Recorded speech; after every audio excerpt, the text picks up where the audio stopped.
தந்தனக்கா தனக்கனக்கா திந்தனக்காடா. இந்த தோசையை வைக்கிறதுக்கு தந்தனக்கா தினக்குனக்கா வேற. ஏங்க இன்னைக்கு நம்ம வீட்டுல காலை சாப்பாடு என்னன்னு பாத்தீங்கன்னா குருமாங்க. குருமாதாங்க. குருமாதே. ஆனா தண்ணி இல்ல குருமாதே. குருமா வச்சாலும் தோசை என்ன சாம்பார் வச்சாலும் என்ன வச்சாலும் தண்ணி வச்சாலும் ஓடத்தான் செய்யும். அது எங்க தப்பு இல்ல, குருமாவோட தப்பு. ஆமா ஆமா இல்ல தண்ணியா தானே உங்களுக்கு பிடிக்கும். ஆமாவா இல்லையா?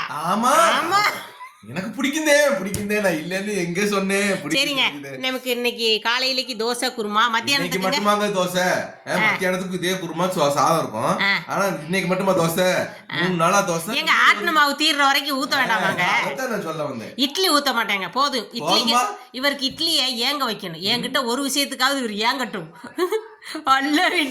இந்த இட்லிக்கு ஏங்க கூடாதுன்னு என்னோட கவலை. அதாவது சோப்பு கவலை. அதாவது பாத்ரூம்ல நம்ம சோப்பு பிடிக்கும் போது சில நேரம் கையில வலிக்கிட்டு சோப்பு போடும் பாத்தீங்களா, அந்த மாதிரி இட்லி ஓடுச்சுங்க. அப்படியெல்லாம் ஓடல, நடுக்க மட்டும் கொஞ்சம் வழுக்குன்னு இருக்க மாதிரி இருந்துச்சு. ஏங்க அப்படி இருக்குதுன்னு கொஞ்சம் கமெண்ட்ல சொல்லுங்க. நான் வந்து 4 கிளாஸ் புழுங்கலரிசி போட்டேன், 1 கிளாஸ் பச்சரிசி போட்டேங்க. இல்லைன்னா 2 கிளாஸ் பச்சரிசி போடுவேன். போட்டு 6 கிளாஸுக்கு 1.5 கப்பு உளுந்து போட்டேங்க.